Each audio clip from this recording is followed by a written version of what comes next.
manzon Allah ne mu yi mana albishir ya ce ni ba ne muku tsoron talauci, ni tsoro nake dukiya ma za ta yi muku yawa ku koma kuna kashe junanku a kanta.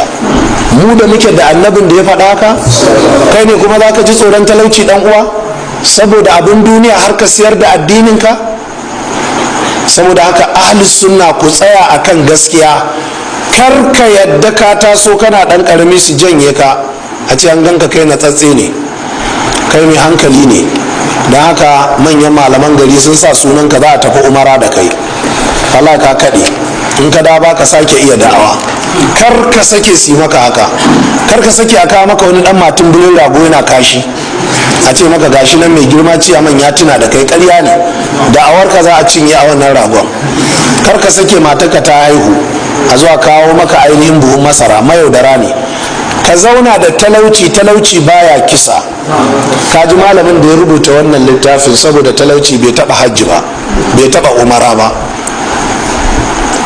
amma ba inda za a gana ƙasa a cikin karatun shi saboda bai je hajji ya je umara ba.